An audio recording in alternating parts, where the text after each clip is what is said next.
This podcast contains detailed plot spoilers, adult language, and mature themes. Listener discretion is advised.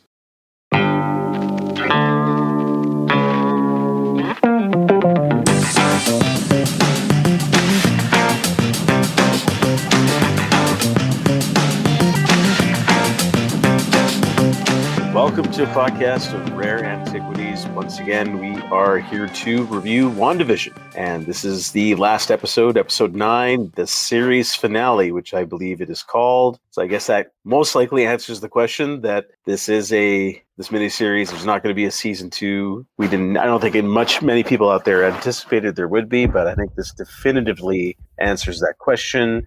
How are you guys today, Nathan and Jeff? Yeah, doing okay. Bit tired. I got woken up by coyotes this morning, so I decided to go outside and see what the fuss was about. And then that was 4 o'clock in the morning, and I've been up ever since. And what was the fuss? Oh, I think it's just the fucking moon. They're barking at it. It's more, and it was more than just the howling. They're like barking. It's just like, did they find like a buffet of rabbits out there? There's like so many rabbits in my neighborhood. I think someone in my neighborhood feeds the rabbits because I walk by it and there's food dishes out there. And I'm not even exaggerating when I say that there was maybe about a herd of about 15 rabbits running away from me at one point when I was walking my dog. This wasn't yesterday. This was only a couple of days ago. So I kind of wondered if the coyotes are like, holy shit, we just stumbled into like a huge cache. And that's funny. It's like I had to get up to see what the fuss was. It's like, what was it? No, nothing. Yeah. Almost feels like a metaphor for this TV show. Well, let's get into it. So we start, this episode picks up right away after the last one. So Agatha has the kids hostage and releases them kind of, and she and Wanda start battling it out. And then we have white vision, or I think uncolored vision, or black and white vision. I don't know. I think white vision. If Paul Bettany could get any whiter, they figured it out. There you go. Yeah. It is, so, I believe. Yeah, I'm not exactly sure if they ever called him like White Vision in the comics, or I guess maybe, are they going to call him Cataract? That seems like, that'd be like, because that was the project that Haywood word, but it's also like a medical condition. So it's like, it's albino vision. There you go. That's the medical vision. I was thinking cracker vision, but maybe that's a little too on the nose. It's like, paint by numbers vision, because it's, you had to have little numbers on each part of his body so you could know which color to paint him. Color him in. I'm sure my kids would have liked that. It's like, where's the numbers on his body? I need to know what color it has to be. That's a bad joke. Anyways, yeah, they start fighting. So you got fantasy vision and back from the dead vision. They start going at it. So what do you guys think of these opening moments? And I guess you also have the Captain Rambo gets kidnapped by, what's his face? Fake Quicksilver. Fake Pietro. Fake Pietro, or whatever the Agatha referred to him. Pietro? Boner. His name was Boner. His name is Boner. Okay. So why don't we start with that? Well, let's just start with this. Not because it's Boner, but I don't understand. So this guy exists, but his face was changed magically from Agatha. That's right. Is that correct? And he's being controlled? Well, he had that charm around his neck that Wanda got a hold of, right? But his face didn't change when Rambo took it off. No. So, but his pictures, it was just him. There was headshots in his man cave. That was just. Yeah, wasn't that the same? I thought it was a different actor. That was a different face. It was just a younger Evan Peters there. I think is what it was. They're like, hey, do you have like a headshot from like 10 years ago? Oh, okay. Okay, well, what'd you guys think of that reveal? I guess that's a pretty big tease, or that went nowhere? I don't think so. Well, was it a big tease that went nowhere? On the one hand, yes. If you were expecting a big multiverse of madness X-Men reveal. No, I wasn't. I'm still of the opinion that the multiverse, in air quotes, is going nowhere. So I don't think that's a big tease that's that's a letdown, because I just assume they're not doing that. But if you think that's where they're going, then yeah, I guess that is a big teaser that goes nowhere. Why don't we throw that out the window about this multiverse stuff and him being an X-Men and all that stuff, but just having him being controlled by Agatha, and they have that, what is it, like a 30-second scene in his apartment. She turns the tables on him, and that's the end of it. And it really amounts to nothing. Okay, so you're saying a big tease that goes nowhere, just in the sense that within the context of the episode, right. Yeah. Okay, then yeah, you're right. Yeah, it's a nothing. I have no idea if this was intentional or not. I don't know how well you guys remember the show Growing Pains. Did you guys ever watch it? I watched a few episodes. I mean, it's been I'm too sure long. I've seen every episode of Growing Pains, but it exists in my mind more as like a concept, as opposed to like episodes that I could recall. Okay, so I remember very little of it, but the one thing I do remember quite clearly, and I have no idea if they're referencing this at all, might just because they're literally making a dick joke out of Quicksilver. But on Growing Pains, Kirk Cameron's best friend was named Boner. Oh, now that's right. That comes back to me. I remember it because there was like one, it's like his nickname or whatever. And I just remember a scene where it's like everybody's chanting Boner, Boner. But anyway, played by Walter Koenig's son, that character. Didn't he die? He committed suicide, from what I remember. He committed suicide, yes. That was like a decade ago or something like that, yeah. But I wasn't sure if that was maybe they're still just kind of slotting in the odd TV reference or not, because he kind of snorts when he says, Boner, as though he's amused by his own last name. I'm not going to say what you're saying is wrong. I have no idea. Just the joke fell flat. The joke fell flat for me.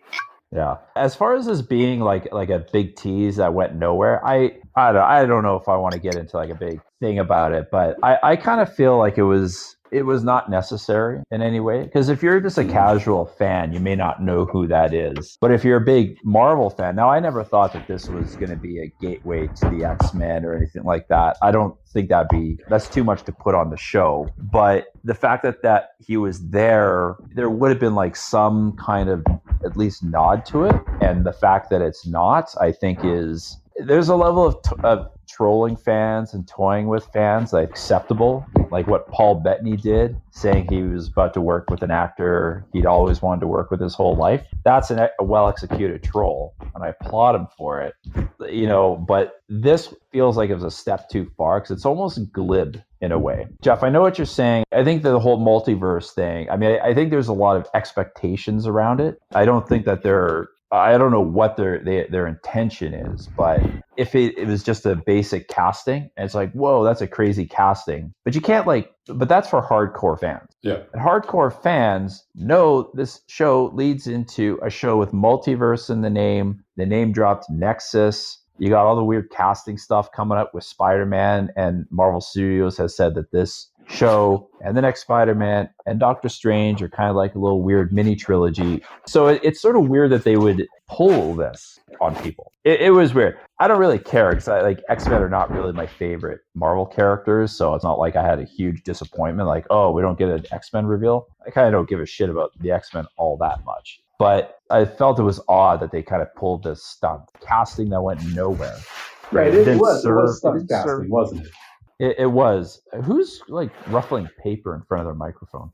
Is that me? No, I just put my headphones back on, but I wasn't doing it before. Oh, okay. Sorry. Yeah, it's a weird head fake that goes nowhere for, it doesn't serve any purpose.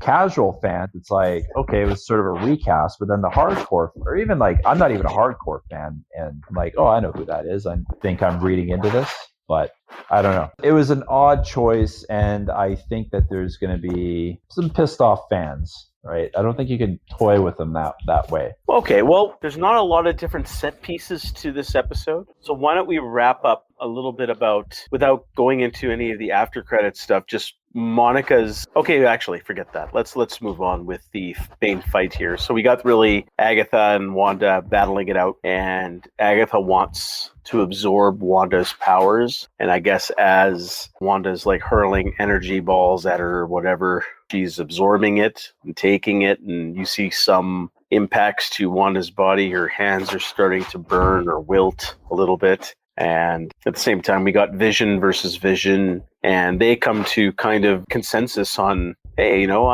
we're one of the same. Or I've got, they start questioning the kind of, who are they, in a sense. And that carries forward with Vision a little bit more. He was already asking that before, and then he's going to ask it again to Wanda at the end of the episode, which we'll get to. But what do you guys think of these confrontations? We'll just leave the end sequence with, I guess, Agatha and Wanda's battle at the end there, just that last few minutes. But what do you think of all the rest of it? Well, it's a hard question to answer.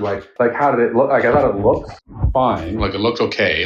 The effects are pretty good for a TV show, if you will. And I guess I had to a be problem. fair, they're clearly throwing like Marvel. They're throwing Marvel money at it for sure. Yeah. As far as the emotional impact of the set pieces, I don't know if this is the place for it or not. The conflict itself was lacking for me. So if we want to get into the emotional impact of it now. Why don't we pull that off until a bit later? Okay. It looked cool. It looked good. I think they did a good job with choreographing it, making it look good. It didn't. Nathan predicted this weeks ago that the last 2 episodes were going to end up in basically a CG slugfest, every Marvel property. Yeah. And it did, but it didn't have, even the Vision stuff, they did a pretty good job making it look like, it wasn't 2 CG monsters fighting each other. Like the Vision stuff was pretty good. Usually, I think about Black Panther, the ending of Black Panther, where they're fighting like on those train tracks, and both of them look super phony, even though presumably they're just 2 dudes in suits,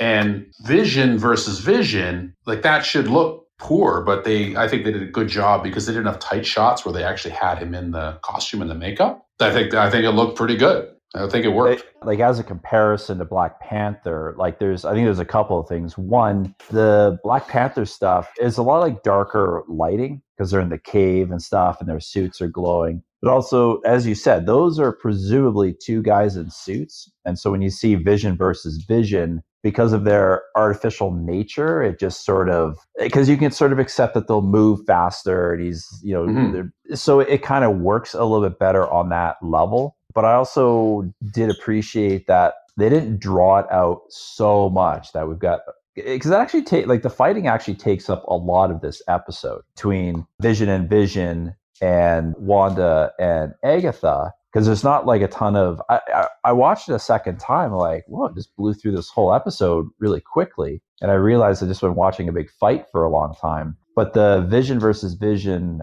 fight, I really liked it. He was able to kind of word jujitsu. Oh, I was totally going to bring up the Kirk jujitsu. Yes.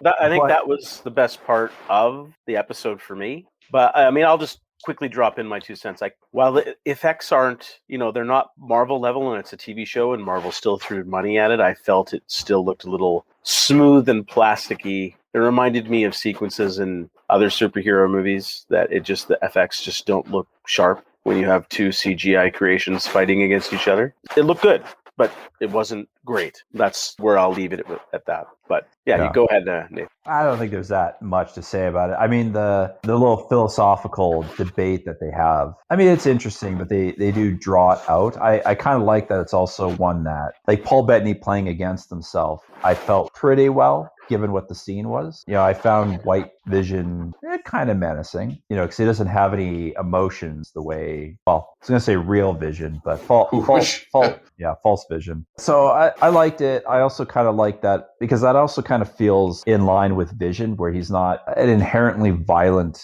character. Mm-hmm. And will attempt to resolve things somewhat peacefully. We've seen this before with the character in That's right, in Age of Ultron.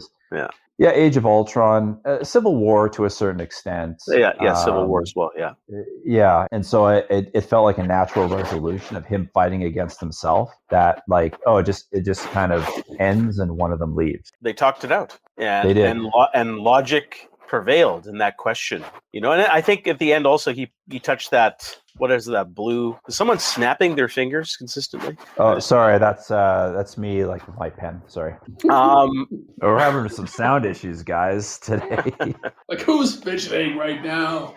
No, I enjoyed it. I enjoyed as you guys used the word Kirk fu, the word fu. Yeah, logic bombs he was throwing there, but he did touch that blue thing in his head, that jewel or whatever, that gem or whatever it is. Well, it's the on-off. It's the power cycle button. It's the power cycle button. He rebooted him, right? He did the old. Yeah. It works every time. Doesn't matter if you're a shitty old computer or a advanced AI, whatever he's called. Works every time. Synthezoid. Yeah. Well, it's easy. They at least put it right where everyone can find it. Unlike Data, it's like where is it? It's like behind us, like right where a kidney would be. It's Data's tramp stamp. It's right in the lower back. Oh, tramp stamp. There you go. So, but he did implant memories into him at that point, did he not? That's what it looked like. Yeah. No. No. What he's doing is White Vision has the memories of the original Vision, but they're locked away. He can't access them. Oh, so he hacked him. Vision is unlocking them, is what it is. So he But he did Because reboot him though? Isn't that what he did? it's kind of, I mean, that's ultimately the effect of it, right? Where because he almost kind of resets White Vision's brain in a weird way, and so because it's a little bit, he has the sword programming, but now he has the original Vision's memories. They're probably all mixed in kind of together a little bit. I was actually kind of wondering if they were going to resolve this, because again, this is a little bit of a comic book thing where they had like two Visions and they put like White Vision was evil, they took the other Vision, but it's a whole fucking thing, right? And I was like, oh, like when I saw White Vision at the end of last episode, I'm like, okay, I don't know that storyline that well, but that seems kind of cheap that they're going to let Vision live essentially by like, oh, he'll just like phase into the other Vision, and it's like, oh, I'm back, baby. Yeah. But yeah, no, they kind of, I think the way they resolved it was he's fine. B4 now is what he is. It's a little bit of that, right? Yeah, he is kind of B4 in a way, because I think this is an interesting way to go with the character, because he has the new programming, and so are the memories of Vision, like, does he perceive them as his own? I think that's an interesting idea. Also, we get to keep Paul Bettany in the MCU, which I think is a win. I think that's a win as well. Totally agree. Yeah. Okay. I'm not sure how I feel about that, but I mean, Marvel plays it safe, so we'll talk about that emotional punch at the end. I think it relates to that. But anyways, okay, let's get into actually, before we get into now Agatha and Wanda, how about the low tier players, which are the kids dealing with the army, and we get Darcy ramming the truck. I don't know where she's been this whole time, but driving around, I guess. Driving around in this town that's probably the size of like one small, like what is it, like 5 blocks? Was that town? You know what? It doesn't actually look that when they have the aerial shots, it doesn't look that small. Like, it's not a little podunk farm, Main Street, and a couple of houses. It's a small town, all of that. It's not a small place. You calculate the square miles and let me know there's Jeff. Oh, it's 84. It's 84. Oh, okay. Sure. Sounds good. Jesus, Harry, Okay. fucking get with it, man. Pick it up. I'm glad she got earn a paycheck this week for her 3.5 seconds of screen I time. just assumed that the Darcy. lineup, because she was stopped at the red light, but then all those kids, I'm like, it just must have been all the children in the town, and she was just waiting for them to pass by. That's why it took her so long. Yeah. Oh, right. Well, let's talk about just then Darcy, Jimmy Woo, and the director Hayward guy. Let's wrap these characters up here. So I'll start. To me, that they were just had next to nothing to do. I know they had to kind of deal with. What'd you think of just Hayward just randomly just wanting to shoot the kids? I felt that kind of came out of nowhere. Agreed. It just felt like they just wanted to say, well, you know what? We got to kind of make him do a bad thing. And it just didn't seem like he had any motive to do anything there about that. Like, what's his goal? And what's he trying to do? His goal was about Vision. Yeah. It's a classic But bad is it, guy though? move. Is kind of all it felt like to me. No, right. But the thing though is that's confusing is that what was his overall plan? Like, he has, because we think that, oh, he's going to go in and get Vision. Then we find out she never took him. So what the fuck does he care about this hex thing? Because then he sends in White Vision to take out Wanda, but like, you can't, I don't know, maybe he doesn't know you can't take the other Vision out of there. But he kind of seems to think that, well, once we destroy Wanda, if we kill rescue Wanda, these people. But then his plan, when he's talking to Jimmy Woo, is like, well, but then our Vision, people will think that that's the Vision that she stole and try to react. It's like, well, who cares? Like, just leave. You have Vision. Yeah. So I couldn't understand what his because it kept shifting. So well, let me just say this. Like, I think that Wanda would eventually find out. So then I think he was under the guise of trying to rescue the town. He was saying maybe my best approach to have this albino Vision is to kill Wanda, without worrying of any, after effects. He can go home and sleep at night and say she's not coming after me. If she gets any wind of that. Yeah. Yeah, I would agree there too. It was more about like taking out Wanda as opposed to anything else.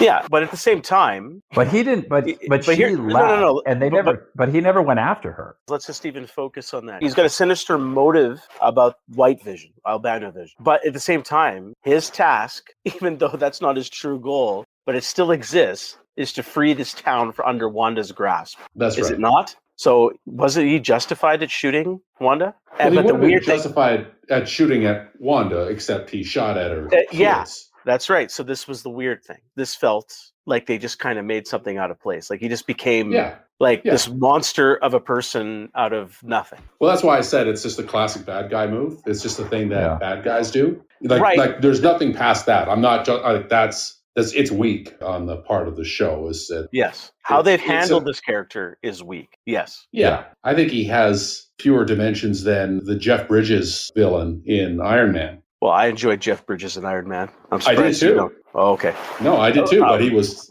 totally one-dimensional though, right? Money. Wow. Well, especially at the end there, he starts like growling in the suit. Yeah, he does. I love that. It's actually hilarious when you watch now. But yeah, I don't know. It was confusing. I felt like Hayward's motives were unclear at best when you actually get to this last episode. Like I couldn't understand what he was doing. And then so the fact that we're up to murdering children now? Yeah, but to me, I just find it, you guys are talking about this is just classic bad guy stuff. I thought it would be more interesting. Like this show has had some extra potential to really dive into these shades of gray.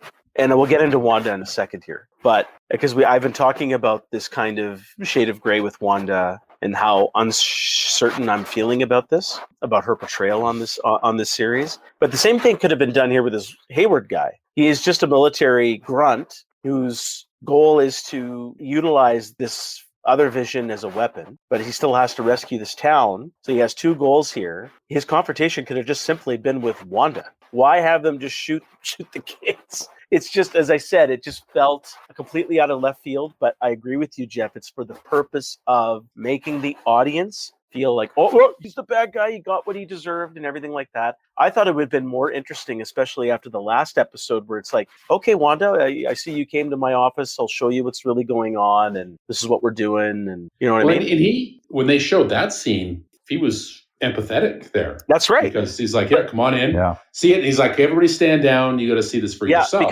Because he realizes who she is and what's going on. Right. And there was there could not have been an ulterior motive in that because she could just have dismantled him atom by atom. It was all about, for him there, it actually did, in that scene there, it actually did seem honest. Like, that's right. You need to see this. This is what we're doing. He was honest with her. This is what we're doing, more or less.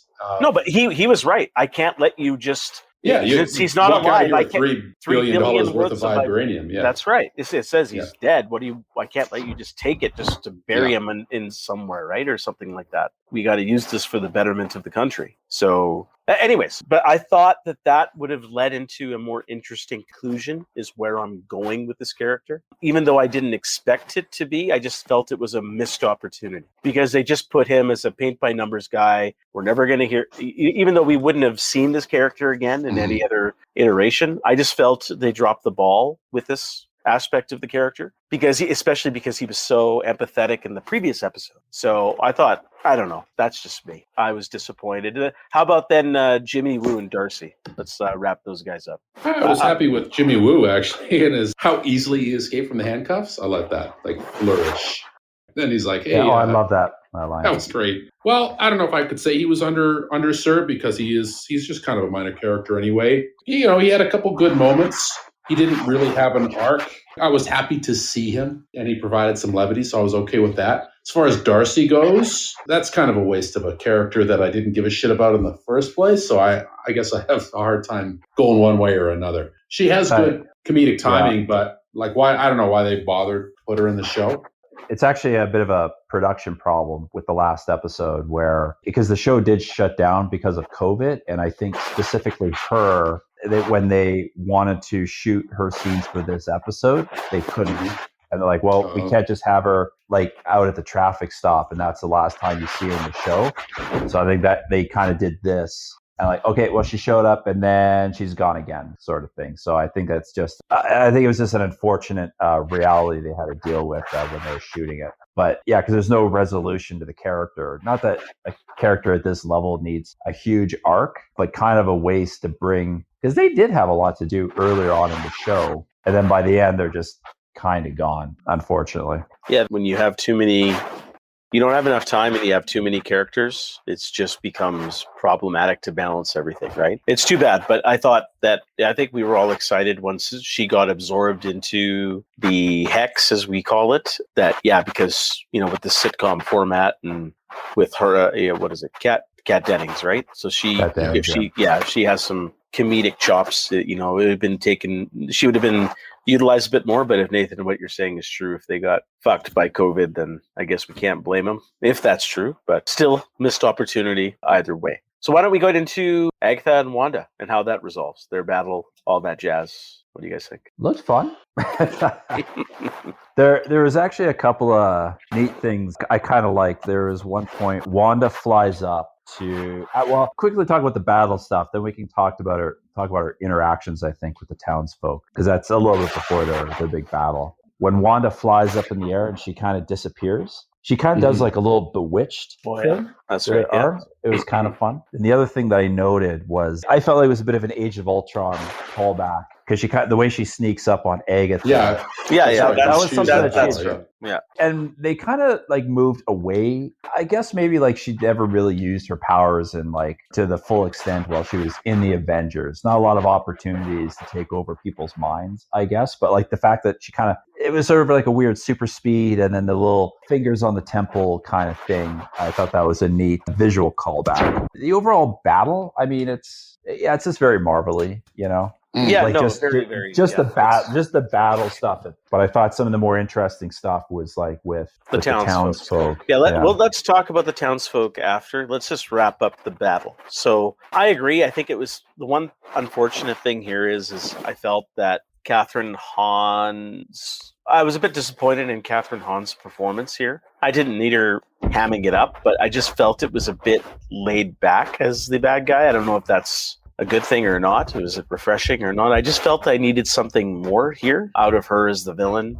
But yeah, the battle, I felt I needed a bit more of a punch. I liked the fact that she used runes, how she learned that trick and she turned the tables on Agatha. I thought that was clever, but outside of that, I was a bit disappointed. I felt it was all anticlimactic. What did you guys think about then punishment she gives her, that she'll just be the nosy neighbor? I thought that was good. I like that. That was a good punishment. Well, I don't know. It's pretty cold. But it is. Does that hold now that the hex is gone?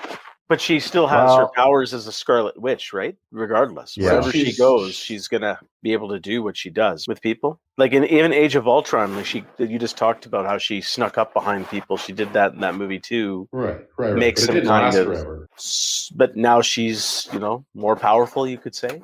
Her powers have been unleashed, enhanced. It's almost like Agatha Harkness has her own personal hex. Although I did think that it's like, well, she's not from that town, so is she just going to go live with Ralph Boner now? Yeah. I mean, he's probably into it. She's going to need a leprechaun to cure that right up. So. Oh, jeez. I did like that we have like a kind of a no villain death thing, because I kind of hate that with Marvel or superhero movies in general. Like, you don't need to kill the bad guy at the end, and most Marvel movies kind of do that. I think there's very few where the villain lives at the end. So the fact that we have not one but two antagonists living through this show it's almost unprecedented. Yeah, it's a pretty bloodless series. I mean, I feel like she's torturing the whole town by leaving Agatha there as the nosy neighbor. Mm-hmm. Yeah. Well, you know what? That seemed like a pretty dreary town. Yeah, it does, doesn't? I was I was almost expecting her, like when she left, to like spruce it up a little bit, like open the mill or some other bullshit, like get him a new sign. But yeah, she just leaves and it's just the same old dump.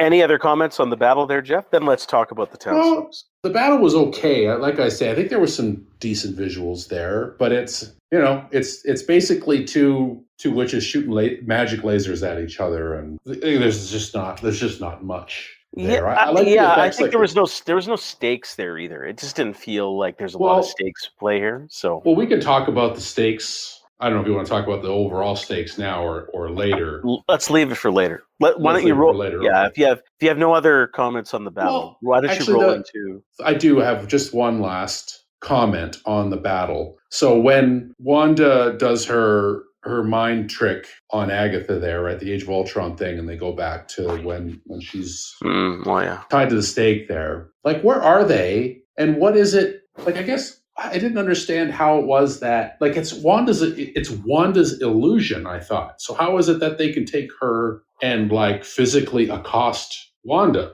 Like, it's her. Well, I think like, it's a combination of powers of two witches where it's like you don't, and I'm kind of fine with that idea. Like, you don't need to nail down the specific, like this, it's not Dungeons and Dragons where you need to have like these like nailed down rules on spells and stuff. I did think it was kind of a waste though, because what was the point of it? Right. So yeah, you went into this illusion that wasn't really an illusion that sort of turned on Wanda to what effect, because then, I mean, it was cool when she like tackled Agatha out of it. I thought like visually that looks neat. But again, I didn't understand like what point of that particular scene was as to like what are they getting at? Because those witches aren't real, right? Well, so yeah, because that's part of. I guess Agatha power.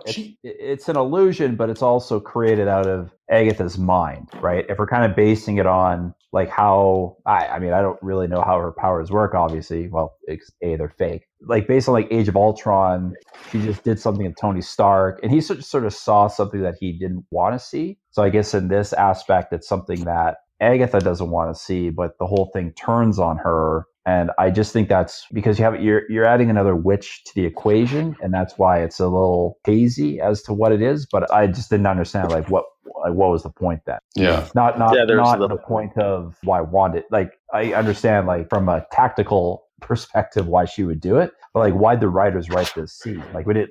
They write this scene because it's like gets the people back up on their, kind of instead of slumping in their chairs watching it, they move towards the edge of their seats because they're saying, "Oh, okay, now the tables are going to be turned on Wanda," but then it doesn't happen. I guess, but it plays out for so long that you could have like tightened it up a little bit. I don't know. That was my thought, like because it's inconsequential, I think. Mm-hmm. Agreed. So Jeff, why don't you let's talk about the townsfolk.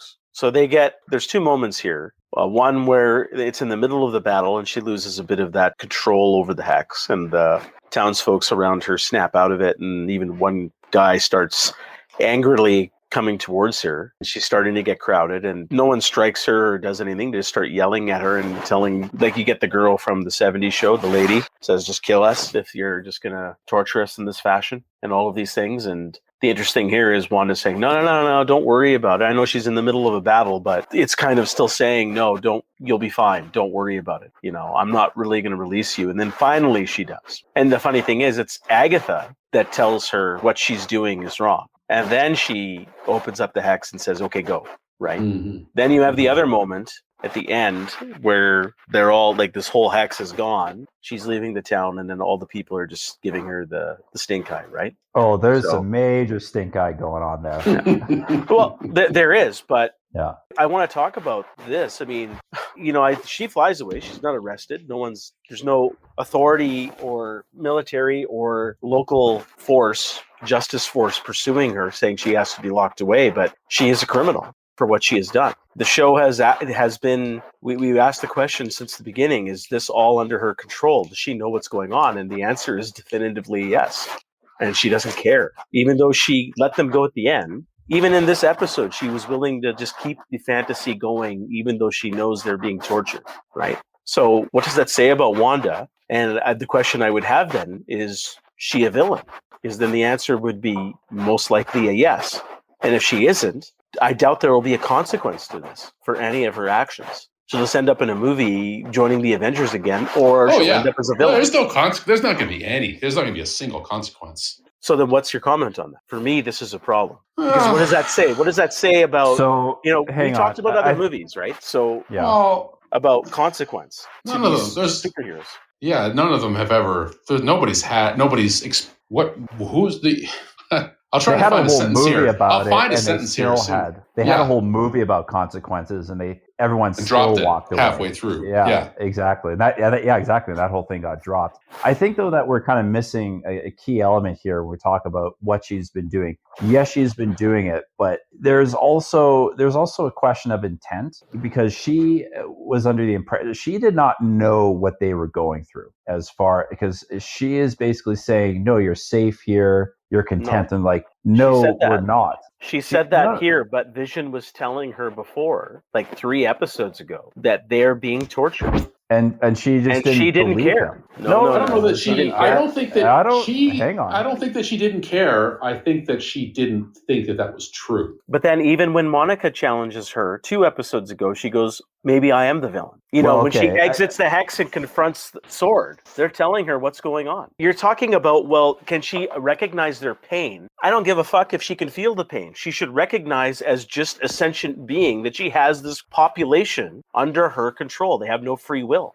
It's her will. But I mean, but again, it's one thing when she's doing something maliciously to torture people. Now, they have been, for all intents and purposes, tortured. But I think what we're seeing here is that in her mind, she's like, no, you're safe here. You have lives and I'm protecting you. And they're like, no, you're not. And it just took this confrontation with the actual people. She has no reason to trust Hayward. Hayward stole Vision's body and is like, well, you can't get him back. And she was upset that. So she has no reason to trust what he's saying. He's a fucking dickhead. But that's right. But then Vision, she said multiple. He had Vision and Monica telling her. But Monica, as far as Wanda's concerned, Monica sent in a drone and shot a missile at her face. No reason to trust Monica. And as far as Vision is concerned, she knows he's not real. So it's like, well, sometimes it's like you don't know what you're talking about. And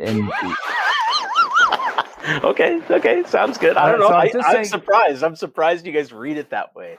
No, well, it's playing that way.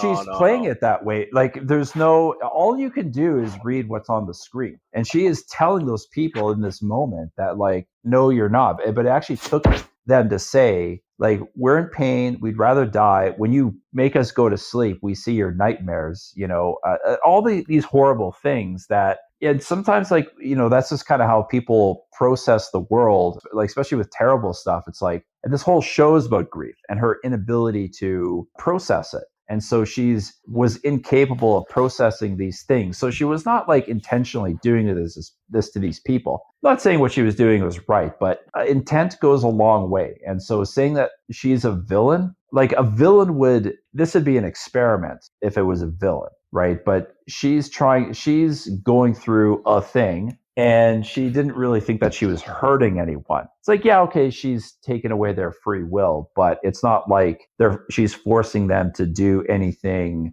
untoward, right? It's not like that they're living through some, like, gross or, like, terribly. Yeah, she thinks she's taking care of them. Yeah. Right or wrong. Like, part of it as well is, like, one of the things that I think the show did right, and perhaps inadvertently, is show that people who have power over other people and exert that power usually believe that they are doing the right thing for those people because they know better or are better because they can. Like, okay, you can't take care, like, I can take care of you. I can make this a perfect paradise. You don't need to worry about it. The fact that, like, free will doesn't enter into the minds of people who have power. It just doesn't. So it's not right, but it is it is part of how she's going about this whole situation.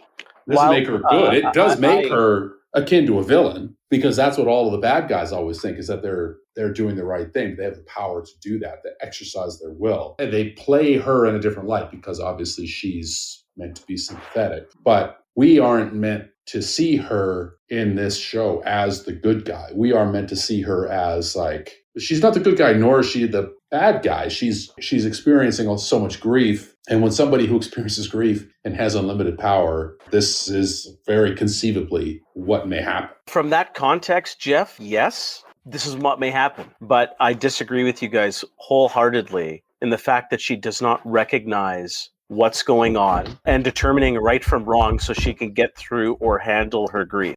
The sacrifice is this town so she can have Vision and these kids. And she recognizes that, and she's been confronted about that by multiple people, and she still doesn't, maybe I shouldn't use the word care, but she realizes exactly what's happening. It's not like she's confused or anything else. She realizes what's happened. And I think we've seen that multiple times through the show. So, I mean, that's okay. You guys have a different opinion. I have a different opinion. We agree to disagree on that. I don't Hold on think a second. applies. I'm confused what we're disagreeing on. We're all saying the exact same thing. I think you guys are saying that she doesn't realize pain or the torture that she's inflicted and the slavery that she's inflicted on these people. That's where we're disagreeing. Specifically the pain aspect. I mean, a lot of those other things, I get that. Yeah, she knows that she's doing it, but I think that simultaneously she did not realize the actual. I think she realizes it's wrong on some level. But I think when we're talking specifically about the pain that these people are feeling, I think that she did not realize that what she was doing. I totally agree that these people were her puppets to do as she saw fit. But I'm talking more about like the specific kind of pain. It's a little bit like keeping a dog in a cage. It's like sometimes like, well, you got to just kind of stay in the cage for a little bit. But if it's like, but you're putting like but if the dog is like, I don't know where I'm going with this analogy, but it's sort of similar to that where it was more, she knows she's doing something kind of wrong, but she's also trying to be somewhat benevolent about it in a weird way. Because I still think that there's no sense of benevolence here. No, I don't think there's any sense of benevolence here. It's complete selfishness. I agree with that. It is selfish, but I don't think she doesn't. It's not for the good of these people. There's nothing here. She's saying about the safety in this battle. It's intent. It's intent though, because she's not like going out of her way to do this to these people. It's more of a consequence of what she is doing. And that is where I think it's like the intent is a little murky there, but I don't think she didn't come to this town and say, I'm going to turn all these people into puppets. She came to this town, this thing happened, and she just lit it and left it happening while sort of understanding that on some level that, yes, this is not right, but probably not understanding the pain that she's inflicting. It's possible, too, that she, like so many of us, is able to sort of like have willful ignorance towards the things that she does. Like you can be both selfish and unaware of being selfish, which is what I think she was at the end of the day, right? At the end of the day. But anyways, I think we've dwelled on it too much. Let's just move on. I guess then we can agree, there will be no consequence for this character moving forward. There won't be any, like by consequences, I assume you mean like a penance. A penance. No, any sort of penance. No. There may be a throwaway, some bullshit. You know, she's not going to experience any real payment for this. I wouldn't. I'd be stunned if she had to pay for it, or any serious one. It would actually be funny if she showed up in the She-Hulk series and like one of the townsfolk and it's like and She-Hulk's defending her in small claims court or something over it. Like the car that she at Agatha is like, my insurance doesn't cover that. Oh, just because you mentioned it, the car that she threw at Agatha, did you guys catch the Wicked Witch of the East? Yes. That was so good. Yeah. That's part of the whole series. Anyway, continue. So I guess that's a question I have is because there probably will not be a penance. What does that say? Well, what does it say about what? I mean, it's a Marvel show. What does any Marvel thing say about anything? It doesn't say anything. It says that if you have power, you can do whatever you want. But every superhero movie has always said that. It's just that we always see our heroes, generally speaking, behave in a benevolent manner.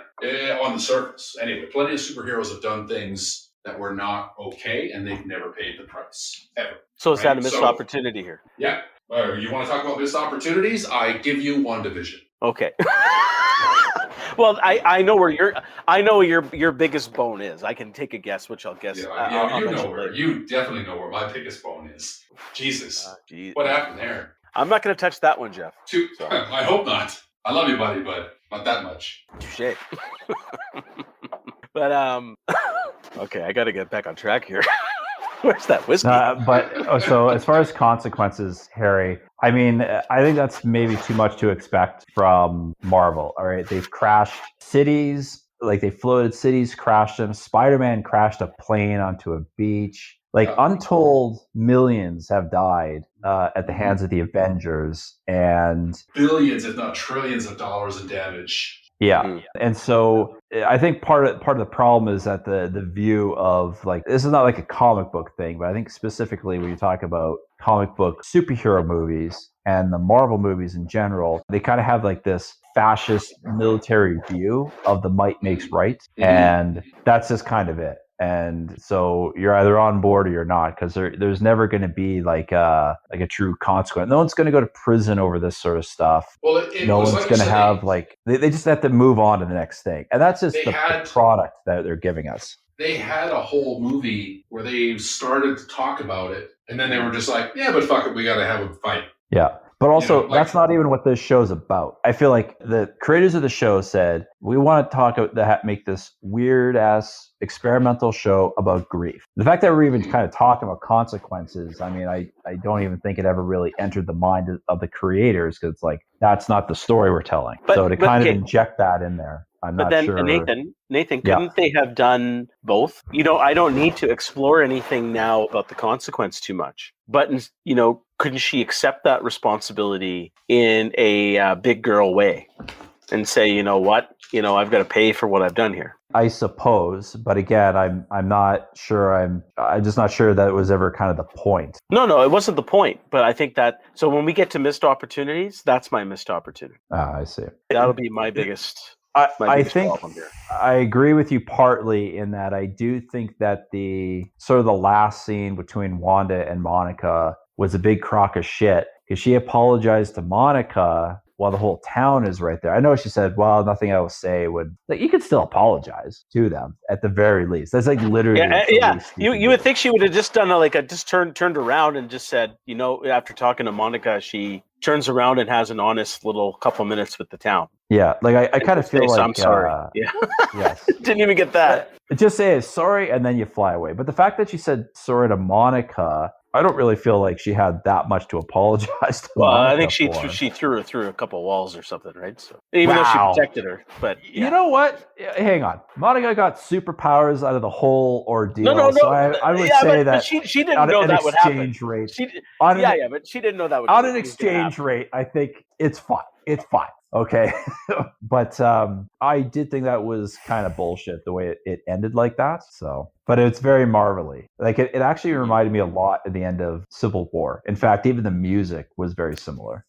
Okay. Any other comments there, Jeff, on townsfolks or consequence or anything else on that part? I don't think so. I mean, I think it would have been to the credit of the show to explore it a little bit more. But it's unfortunate. I mean, it's unfortunate that, again, like I say, we can talk about it, but yeah, missed opportunity. Yeah. Okay. Yeah. Okay. Well, I mean, she goes off, I think, like it was kind of, correct me if I'm wrong, she leaves, she flies away, and that's really where the credits roll. Is that correct?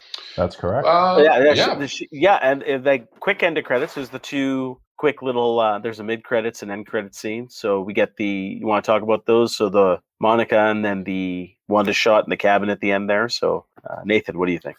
Yeah, I don't know. I mean, a couple of fun stingers. I mean, that's just how crazy Marvel is now. We've got witches and androids and aliens and other various superheroes kind of flying in there as well. And so I thought that was kind of a fun little tag there with Monica. The very end credit one, I mean, that was interesting. I kind of wondered if a little bit of tease there for Doctor Strange. So I kind of wondered like if what she was hearing was, I mean, it's real in the sense she heard it, but we've actually kind of skipped over like the whole emotional beat of her like letting her family die. We can circle back to that. I mean, there's a lot of weird things in comic books and stuff like that happen with her kids because they weren't real and then they were, and like Mephisto is like a devil and the Marvel cosmology is all mixed into all that. So I thought it was, it was kind of a fun stinger.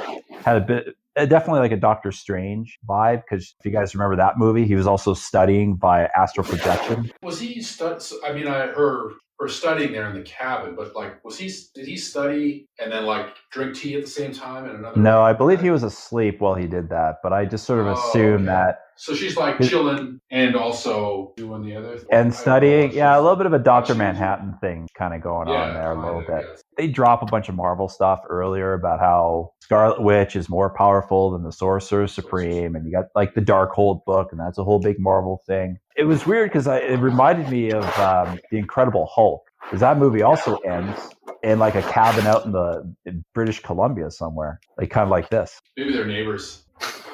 Yeah, wasn't that funny? You see like Ed Norton just like running in the background there. They're like the cigarette smoking man after he got blown away in the X-Files, just living in like northern Canada in some cabin on the lake somewhere. He's like, why'd you move out here? No stairs. There you go. All right, yeah. So I thought they were fun. No, I mean, that's there's not much there. It's just more like the standard Marvel stuff of giving us some teases for what's coming up. Not next. I think we're not going to see these characters again for a little while. So yeah. I guess the Monica one's for Captain Marvel. It seems, I guess. And well, actually, I was confused by that because it's like, is that for Captain Marvel or is it? I assumed it was, but I thought, like, could it be for Secret Invasion, which is another show? I don't know, because I didn't know who the alien was talking about, like the Skrulls. Like, is she talking about Nick Fury or Talos? Because she's like, I was sent by a friend of your mom, right? Who knows? Yeah, it's ambiguous enough, I guess. Yeah, it is ambiguous.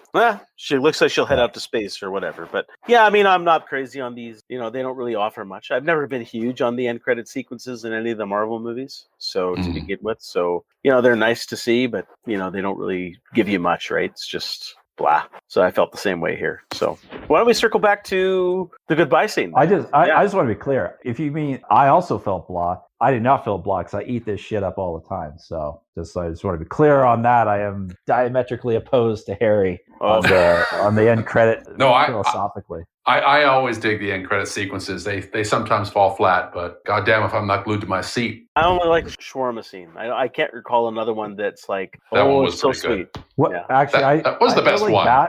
I feel like the best one is that and the one at Spider-Man Homecoming, where it's just Captain America coming out. He says like it was one of those videos that he was shooting or whatever, right? It was like patience is a virtue for every soldier, but sometimes patience means you get nothing at all, and you wonder, why did I wait for something so terrible? That was pretty funny. And then it just sort of ends or whatever. It's pretty funny. It kind of proves my point, but that's okay.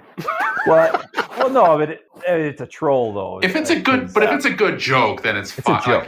Yeah, that was a troll for sure. But I'm all right that they felt. I was on board for it. Okay, why don't we circle back? Let's talk about the emotional punch now. So we could talk about the series and this finale here. So we get the goodbye scene between, I guess, her and the kids, and her and her fake vision, and his realization and his question is like, what am I? And she explains about the Mind Stone, and I don't know if you guys can explain exactly what she said. I know he's just a byproduct of the Mind Stone and her power, which was impacted by the Mind Stone. So that's why he's here. Well, so the interpretation that I have is that, like, and we've talked about her connection to the Mind Stone. Obviously, that's where powers come from.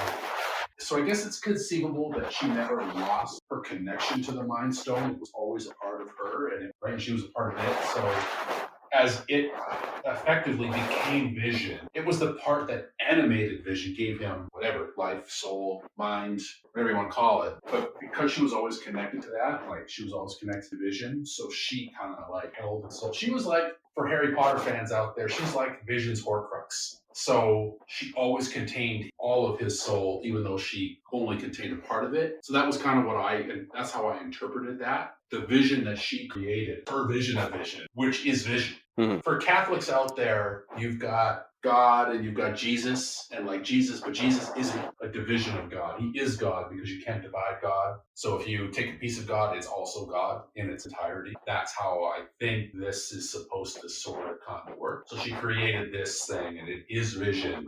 And now, therefore, Cracker Vision is also now Vision because it's indivisible. Mm-hmm. Or he's just stored in the cloud. The mind's stored, she's the cloud, and it's all, so it automatically backs up science. Okay. No, fair enough. I think that's a good as explanation as we're going to get. So. Yeah, I mean, I'm doing more work than the show did, but... Okay, well then what about these farewell scenes? And then we can talk about, why don't you extrapolate that to talk about the emotional punch or any resonance that you want to talk about with, especially with Wanda and Vision there and Elizabeth Olsen and Paul Bettany. I'll weigh in first because I'm already thinking about it. While I was watching the show, I'm like, okay, this is what I'm going to talk about when we get to the podcast tonight is I didn't feel a fucking thing. I didn't care about the kids. I didn't really care. As I like Paul Bettany, I'm hopeful that we'll see him around. I didn't care. I didn't feel one iota of emotion here. And just to prove that I'm not a robot, I have the tissue box on my side table when we watch the Great British Baking Show because I can't fucking handle it when somebody goes home. So I in my old age, I'm just a softie now, but I was watching, I'm like, why is this doesn't affect me? Because I know the kids aren't real and they haven't really been characters on the show enough that you were able to get an emotional connection. Just the Vision thing is well, he's fine. He's going to be fine. We already know he's going to be fine. I felt cheated out of what they were trying to have a tragic ending, and I respect they were trying to do that. I felt cheated out of the cathartic experience. That's my take. I can't believe I have the opposite kind of reaction because usually I'm totally emotionless about all things, but no, I got some feels out of it. Them being able, her kind of saying, I get maybe, I don't know, I get they're not real, but there's also a part of me that I don't know the comic books that well. I just know enough to kind of be well, they're sort of not real, but they also kind of are. And so I thought it was a sweet scene of her saying goodbye to the kids, the way she says, thanks for choosing me as your mom. And I felt the scene between her and Vision at the end there, it's a little bittersweet. I mean, I wasn't crying or anything like that, but I had some feels about it. And I do think it's a tragic end because she is now sort of being able to actually say goodbye to the Vision that she knows in sort of a way that couldn't happen at the end of Infinity War. And also to say that, well, it's all right anyway because Vision's out there. It's that's not really the case because that's not. I know it's the physical Vision and it's his memory and such, but it's not necessarily the person that she loves. So the person that she is talking to, and she tries to kind of explain it, and it's sort of as Jeff said, but it's more of a manifestation of we all internalize how we feel about other people, but because she also has this connection to a magical space rock, she kind of says that part of the Mind Stone that is within me. And it's all her memories and feelings of Vision sort of created him.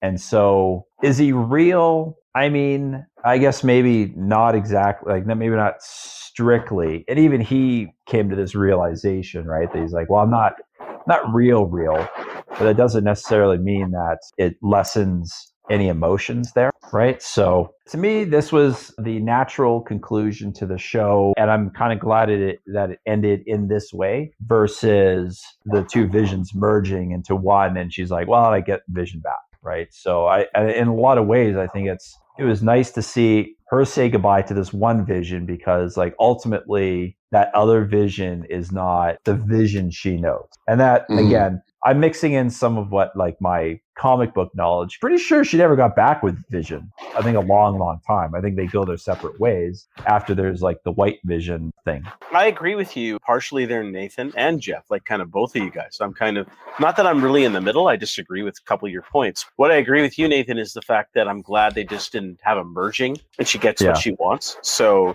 because I thought they were going to do that. But. Yeah, so I'm glad that didn't happen. And I agree with you, Jeff, in the sense that I didn't feel jack fucking shit at all. And this was a missed opportunity for me because we talked about it before, is my concern was this whole series kind of hinged on those two. And then when they had the kids, they had the family unit. Now, I know the kids are kind of nothing characters. We didn't really spend a lot of time with them. I thought maybe the scene could have had a bit more of an emotional punch if they had a family unit there waiting for the hex barrier to erase them. And they're all asking. And I wish there was more exploration from Vision because I felt that I liked the line of him saying, "What am I?" And I wish they had a bit more of that there in previous episodes and in here, where they kind of lingered on that concept more, where I could feel a little bit more of an emotional punch. I don't know. Is someone moving some stuff around? I'm not doing a damn thing. I'm sitting perfectly still, 100%. That might be me. I was bumping my microphone by accident. Sorry. That's kind of how I felt. I mean, I feel the same way as you do, Jeff. I felt that this is a missed opportunity. I really wanted to feel something here. And you're right, because we see, we know now, because Paul Bettany's this other vision, that they're going to have their opportunity to be together in the future. So this means nothing. These kids aren't real. It means nothing. But I think they could have made us feel something more. Yeah, if they did something differently. Yes. Totally. Even if this was all fake, they could have really made this something more. Because we talk about grief, and then she has to choose to let this go, which is a different sense of grief. You know what I mean? And she has to go, kind of quote unquote man up, or girdle up, or just adult up, or whatever, mature up, or however you want to label it. But she's got to, let go of that fantasy. And she does that. The action is there. Just, I don't feel that action. I don't feel that. And it's also because how it's dealt with after. It's like, I'm just walking out of town and I'm going to do my own thing. I thought that was odd, that scene there where she, it's all over. She's standing where she started in unfinished plot of her house. And then she just like pops her hood and walks through the town square. Like, I might have taken the back door out. You know what I mean? Or just fly away. Just fly away. Like, I'd be like, these people are probably going to fucking lynch me. And even if they don't want to see my sorry face again. It didn't make a whole lot of sense, other than they needed her to do that to talk to Monica again. And I guess even that wasn't really necessary, was it? No, I like the scene of the town just giving her the stink eye. But I mean, it meant nothing to Wanda. No, so that was a problem. No, not really. No, she was just like, like you could tell that, I felt that she wanted to kind of like say she was sorry, but there's a point where sorry don't cut it, and you just need to disappear. Yeah, that's right. You don't need to walk through the middle of town, and didn't they? I think they shouldn't. They should have found another way to just have her talk with Monica again somewhere else. Because at the end, because then she does just fly away. Right? That's right. Right after that, yeah. And Nathan, any other thoughts? Because that's the end of the show. So the only thing I wanted to kind of bring up, there was like a super corny line. It was about mid-episode, or it was like when the soldiers show up and we're going to have this big showdown. And Vision says something, we haven't prepared you for this. And then Wanda says, but you were born for this. And it was kind of funny. This is a corny as fuck line. And bravo to Elizabeth Olsen for delivering that dumb of a line that well. Then the next line I wrote after that is like, they're just making child soldiers, I guess. And one of those kids had after, I forget which is which, but the fast one takes all the guns. That's his name, Fast One. Fast One, yeah. They ran out of speed-style names, so they just kind of got fast. Mark my words, eventually there's going to be a superhero that's going to just be Running Guy. Or Fast Guy or something like that. Fast Gal. There is a superhero called the Accelerated Man. I'm going to point that out. But anyway, he had this look on his face. I'm like, that kid's going to grow up to be a sociopath. Not the actor, but just that kid. It's just at that 100%. Age, it's just a little bit too much fun to be messing with fighting men with guns kind of thing. Anyway. Well, there's all those, if you read some of the Elseworlds comics or the What If stuff and the kids of the superheroes. The kids of the superheroes and all those alternate timelines are always just giant dickheads. Yeah. Never fails. And there's a reason for that. Because you're exactly right. they get a little too sweet a taste of all that power at a young age. Yeah. Which is weird that they would ever have have Avengers, okay. But then they go out of their way to make a young Avengers. It's we're going to put these, we got the kid program, for Avengers. It's should they just be in school? Instead of exactly.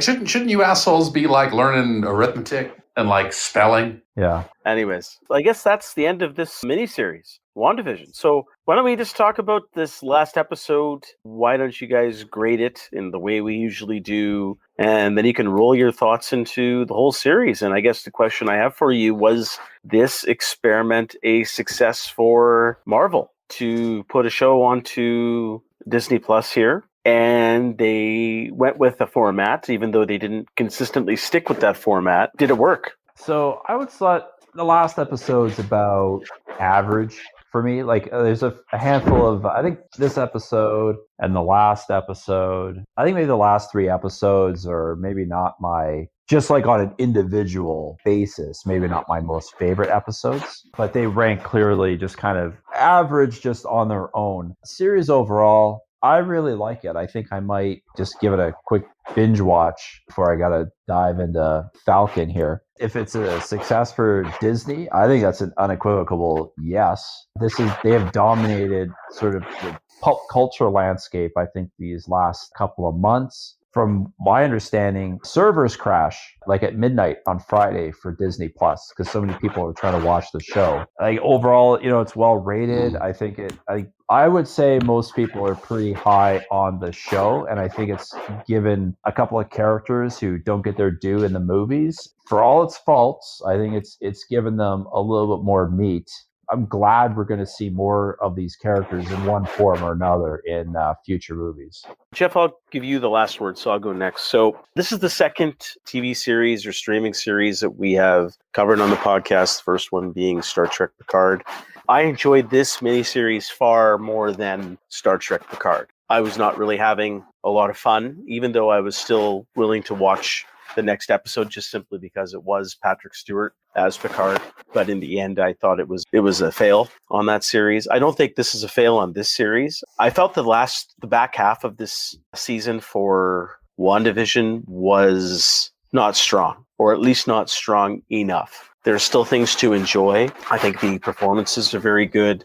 We always talked about consistently that Elizabeth Olsen and Paul Bettany have been very, very good. And it's, as you said, Nathan, it's nice to see these B characters get to have some time on screen and we get to know them better. And their chemistry between them, those two are really good. But however, I felt that even their performances were not as strong in these last few episodes as they needed to be. And there wasn't enough time dedicated to the relationship that I needed to have there, even though the possibility exists now that they can extend it into future series or movies because they have that other vision now. I felt it was a missed opportunity. Then we talk about the format. It started off so strong and then it dissipated. And I'm not sure it could have continued as strong as it started. But Jeff, I think both of you guys brought up the idea that even if we were in the real outside world, they could have targeted that format even outside the hex. And I think, that's wish fulfillment as we are as armchair reviewers here. So maybe they didn't think of that opportunity and it's a missed, but again, it's just a missed opportunity. But I do think that the series was overall very good. It was fun. I think it's a success for Marvel because it gives them the idea that they can tell some more unique stories in interesting ways. I just wish that they had a better second half and took a bit more risk with that emotional punch. And we talked about the consequence for the character. If there was a consequence for Wanda here, I think this movie could have ended off very strong because then that sends a good message to everybody saying, there's a penance that has to be paid. Doesn't mean that she has to be thrown into jail. We already know very well that ain't going to fly, but maybe there will be a penance. Maybe there won't be. Maybe there'll be consequence in the future. Maybe they won't be. I'm leaning towards a no, but that's where my disappointments are, is a little bit more between the emotional punch with their relationship and then that family dynamic and that sacrifice she gave, because it's an empty sacrifice for me based on this episode, and the consequences there and the questions that they bring up as her as a villain or a potential villain. So I am a bit disappointed at how the series turned out.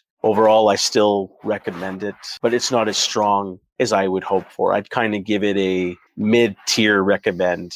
Is it a rare antiquity? I guess so, for the format's sake, but I don't think it deserves the rare antiquity because it didn't have a strong enough finish.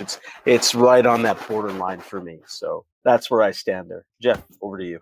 Oh boy. I mean, I wanted to like it a lot more than I actually do. How do I want to present this? I've said it before. You do have to give them credit for trying this. Like, it was a very creative idea. Harry, you said it yourself. Like, they started off strong because they did the format. But it's been 3 weeks since we've seen the format. Out of 9, okay, so we had 9 episodes, right? 3 episodes were fully outside of the sitcom format. So we had 6 episodes that were in sitcom mode, and a couple of those were only like half in sitcom mode, right? Because they were dealing with the outside shit. So I think they came up with this awesome idea, and then they chickened out. They didn't go for it.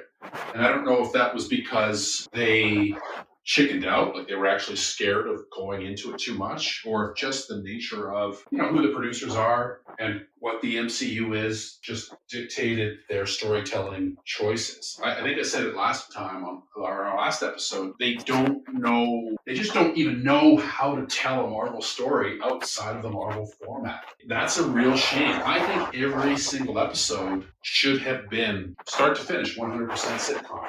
Everything should have been sitcom. They should have forced themselves to work within that format. And if there were episodes that felt clunky and didn't work because they're trying to fit the Marvel story in, I would have preferred that to just breaking the mold altogether. So that's a real disappointment for me because it was such a great idea. Nathan said the finale crashed the servers. Lots of people couldn't watch. Like, obviously it was popular, and I'm glad for that. People were in for it. And that's also kind of disappointing to me, not because I wanted it to fail. Quite the contrary. What I think is that they played it safe because it's Marvel and they played it safe, but they didn't have to because with this Disney Plus thing, they have a captive audience. No matter what, this would have broken the series. Even if it sucked, we would have been fine with it because we would have been ready to move on to the next thing. We would have been happy that they took a chance. I think most people would be fine. I'll give you an example. I've been thinking about this today.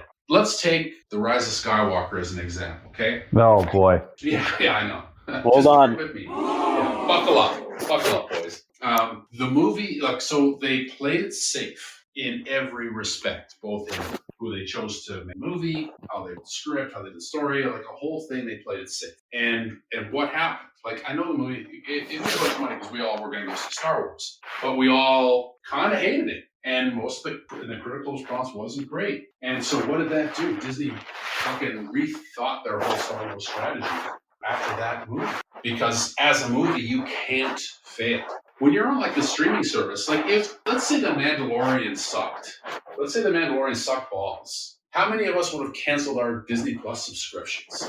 Probably fucking no one. We'd have been like, oh, okay, they made a try and I'm looking forward to the next thing that's coming along. Like, it's not a big deal in this format to take a swing and miss. So they could have gone for it and it wouldn't have mattered. And we could have had something great. Instead, we have something that's kind of mediocre. And like mediocre, I don't actually have a problem with mediocre as such. I have a problem with mediocre when it could have been great. It could have been great. So is it a rare antiquity? I mean, no. I'm going to say no. It's not. But I recommend it. I'll say this, and Nathan already referenced it with Elizabeth Olsen delivering the ham and cheese sandwich line of "You Were Born for This," and us buying it. She and Paul Bettany, man, they did a lot of heavy lifting in the last few episodes, and they needed to because they had they had nothing to work with, and boy, they're good. So I'm glad that I got to see them. I'm glad we're going to see them some more. And if that's all that comes out of it, then all right, so be it. There, I've said it. All right, well, I guess that's WandaVision. So the hex is gone, so we are free to think again. So yeah, we're free of the hex. We're free of the hex. That's right. So I guess that does it for today's show. Any other final thoughts, gentlemen, before we say goodbye and get off the air? My one thought is those kids are probably not as imaginary as you may think. Because I also know those two actors are currently in London shooting a film might involve a doctor. So just thought I'd bring that up. All right. I'm not saying they're, well, maybe, I don't know. Maybe it's I guess that's a spoiler, but that's okay. That's a minor one. So I don't like this idea, but I guess it's inevitable now that Wanda Maximoff or Scarlet Witch, I guess, will be not the villain, but like an antagonist in the Doctor Strange movie. And it would sort of make sense that part of her motivation is like, oh, maybe I can get these kids back, sort of thing. That was the thought I had, but anyway. Okay, well, that'll be interesting if that's the case. Well, I guess that wraps it up. We're at an hour and 40 minutes here to wrap up our second series that we have reviewed, which is now WandaVision. So thank you, gentlemen, for going through this week by week on Friday, every week pretty much. So I think it's been a success and it's been fun. We'll continue with our regular scheduled programming, and we'll go back to reviewing those gems, which are movies, or at least hopeful gems that are movies, obscure movies, and we'll continue with Inner Space next time. So I will talk to you guys later. All right, sounds good. Talk to you guys later. Yeah, talk to you later. It was a lot of fun. Looking forward to the next adventure. The undiscovered country. Yes, once again. Should be the undiscovered continent now. So yeah. Anyway, you guys have a good night. I'll talk to you next time. See you guys. All right, see you guys.